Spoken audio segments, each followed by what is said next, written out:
Generally, the platform for soca is around the crop over season, where the industry gets an opportunity to showcase what we have to offer. Artists from all walks of life come out and do their thing, show their aspect of what soca is in Barbados. If you don't know what soca it's a very happy, upbeat kind of music. It's the type of music that when you hear it, you have to move. You want to wave, you want to dance, you want to move your whole body, you want to sing, you want to do all the things. Our culture here is mainly soca. You understand? So there's a lot of avenues here to obviously get to do soca music. So we have the National Cultural Foundation, who actually pushes a lot of the youngsters and gives us opportunity so that we can get you. Music, the soca is a mission, not a competition. So we just going with it for sure. Music is a language itself. Everybody speaks in different accents and languages and cultural codes. But when it comes to actual music and the process of creating a song, whether it's lyrics, beats, rhythms, whichever way it is like that, that always unites us because we all speak that fluently.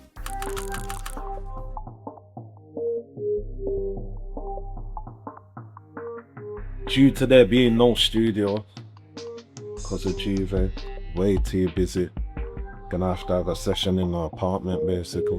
I wanted a song that was recognizable to English people in my generation especially, who don't really listen to soca. So I used that specifically for that, and it went well. With power soca, which is the speed I'm making the music at now, which is 140 to 150 BPM, same as grime. And I didn't want to sample anything that's previously sampled. Fire hydrant sample, I used that because it's classic where we come from, and it merges well with soca music.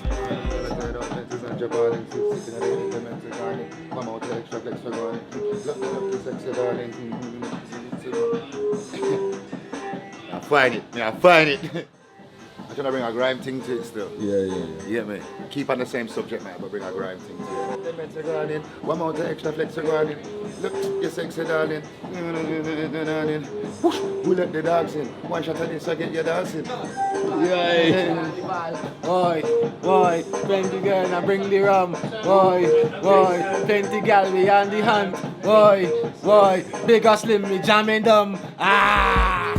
The goal is, the reason why we're making this music is you want to get it back to the UK, put it out there, use this documentary, use the other bits and bobs that we've got together while we're here in Barbados, and potentially get some artists from Barbados over to England for us to showcase Bajan talent.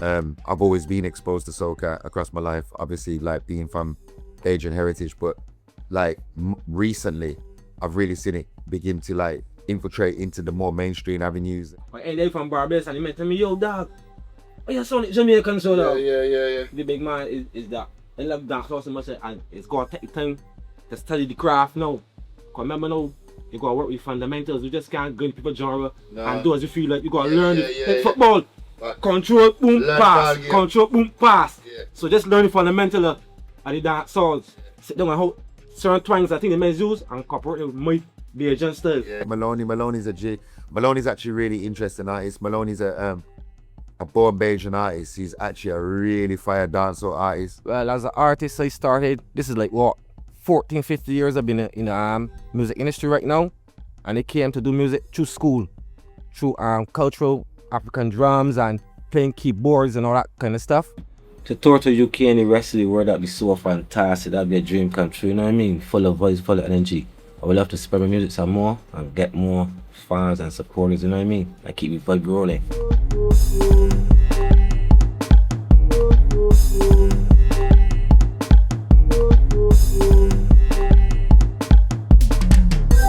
Very difficult for calypso and soca artists to break into international markets because it's always been seen as a specific niche for, let's say, people in our diaspora. It basically tells me that we negate a whole set of people from having that soca experience, understanding what the music is about, how it affects you. And so for our younger people, who I believe are the ones who are going to be able to break down those barriers, I think this is important. What challenges do I face as an artist? As a young artist, I would say getting gigs is kind of difficult to get a lot of gigs here. But like I said, if you get to know the right people, you know, and you get to have conversation with the right people, then opportunities open for you. Well, the challenges I face as an artist is lack of gigs, you know what I mean? More places to go to do music, that kind of way, but it's still in the working process because, you know, Barbados music industry is not that kind of, you know what I mean? It's still the work in progress, so I end it still got to keep on putting your work and putting your things, so and the people will see it and you will get work, you know what I mean? In Jamaica, as a dancehall artist, it's more competitive. Not saying it's not competitive here in Barbados, but for me, because of the connections I have with Leadpipe, Saddis, Maloney, most of the big guns in the soca industry, I don't really have it hard here doing music or getting on the radio or anything like that. Leadpipe and Saddis, they're the goat. When you mention Leadpipe, you mention Saddis, you're talking about the goats. Leadpipe and Saddis did something very different in Barbados. The way how they came about, the way how they present themselves. So they came out as two separate entities. They came out as Parlay and Murder, and that was really blew up. And then as they got bigger, they brought themselves out as Leadpipe and Saddis, which was a more serious version of themselves. So they really created two characters for themselves that worked, and it was never done in Barbados before. Leadpipe and Saddis are, first of all, they're very cool guys, and we're friends. We're really good friends. They're super talented, mega talented. Both really great songwriters. I love Saddis's voice. Saddis has such a nice voice. Leadpipe is funny as hell. He is just naturally hilarious. I like their energy.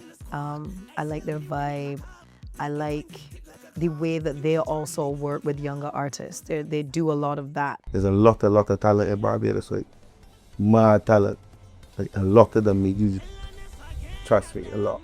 A group of young Bajan artists just on a mission, just trying to get the music out there, and that's just what we do, you know what I mean? It's just a group of artists that come together and say, yeah, we can come together and we can push the music as far as possible, and that's exactly what we out here doing, you know what I mean? The first show we did was a show called The Decade. Obviously celebrated a decade in Soca. When we did that show, we see the response we get from it, and people was asking, when y'all gonna do a next show? So we just decided, well, the next one we did LNS Express in New York. And we said, well, since we do it in New York, it's only worth to bring it back home, you know what I mean? So then we said we can do the LNS Fest, like what came up with the name. So now this is the first year, to be honest, that we did the LNS Fest. But you know that you can look for the LNS Fest now every year, for sure, every single year.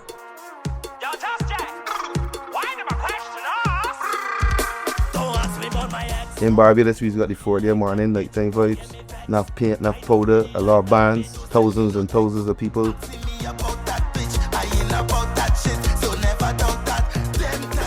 In the earlier days, it started because everybody needed that space to get away from judgment. So there's a lot of judgment, as you know, slavery and all of that. We needed some place that we could unify and be ourselves without being judged, without having to look over our shoulders, thinking if my boss seeing me, if you know that was our space. Is the wild side of Crop at the carnival. You know what I mean? Everybody come out the night time, party straight in the morning, is be a vibe. I like to party on Juve. I'm not coming to work today. I can't see. It's in my top 3 experiences ever, to be fair. Do you know what I mean? like, and that's even still to be debated. Going somewhere and seeing people just free up the way that they did. The paint, the powder, the water, the fire hydrant, the floats, the performances, the whole thing together amalgamated is just like, it's spiritual. It's actually spiritual, and it was an elation to be a part of it. Juve helps take a lot of the violence out of stuff. So where people don't have nothing to do, Juve helps them to clear their minds, helps them to get away from all of the pressures that the world may bring, that work, that children, you know, that school, everything might bring. So Juve is like a free up space for Caribbean people. Yeah!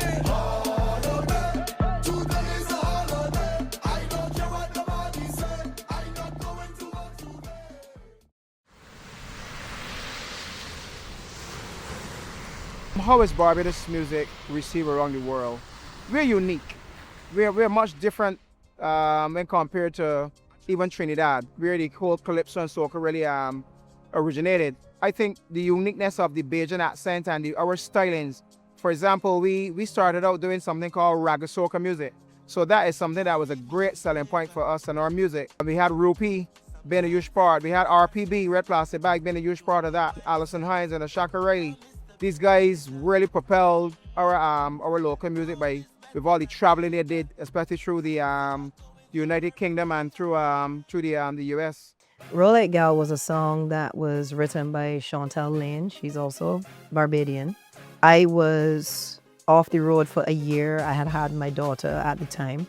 I was looking to be able to come back. And when I got the demo, she sang the demo of the song.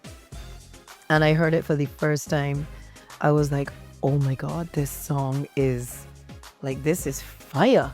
So it was first released in 2005 for Crop Over 2005. And I think we released it that May. So it was early because our festival Crop Over happens during the month of July.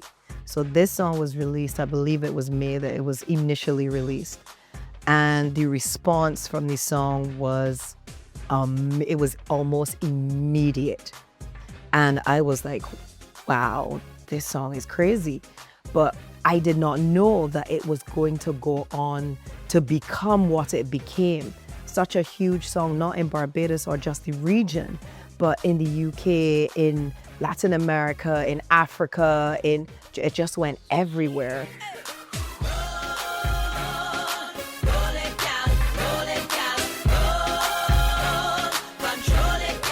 This is our crop over, so basically our crop season, when it's over, we jump up and just celebrate. Everybody in the Caribbean calls it carnival, but Barbados, we call ours crop over. It's just a time to party, have fun, be out with friends. It's life, it's energy, it's good vibes, it's family, it's culture. It's everything that embodies Barbados. After 364 days of work and stress, you get that season where you get that part of the season where you get to free up. Kaduma Day, which is first Monday in August, everyone goes down on the highway and just party. You don't have to know the person next to you, just party with them, you know what I mean? The experience of Crop Over while being here, all I can say is Barbados has shown myself, my family and my extended family just nothing but love. And the energy of Crop Over, the actual music, the beats itself, the passion and energy that the artists perform and present the music with. It's just pure radiant love, to be honest. Crop Over provides a lot of opportunities for Bajan artists. More importantly, Crop Over is a melting pot of Barbadian culture and of regional culture. It allows the artists to showcase their talent, not just to the local market, but to the international visiting market. You guys need to come and experience it. It is one of the best times of the year in Barbados. It's an awesome party, and it's not only today, they're just parties leading right up to this day. And it's an awesome time, yeah. 2 months of partying, you're supposed to come, relax, get rid, forget about your stress, your everyday life, and just be free for a while. What Crop Over is really that release valve, so to speak. If you're living in small islands where, economics and these sort of things start to frustrate you after a while because of our tininess, you need to have that release valve to get off all that stress and all those things, and Crop Over provides that. It also provides economic activity for the artists, for culinary persons, people with taxis, hotels. I mean, it's a huge ecosystem that happens with this particular festival. You get to free up and enjoy, and for most of us, it's the opportunity to make some extra money, so it works out all around. So Crop Over is the thing for me when it comes to celebrations in Barbados.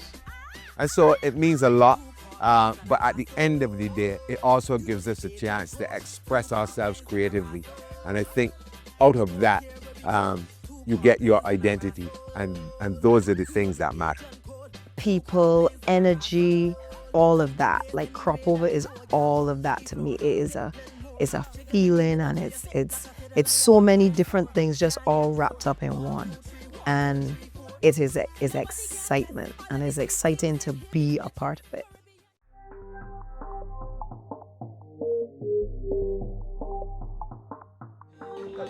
bundle of girl and set around me. I stay in this party till I drunk.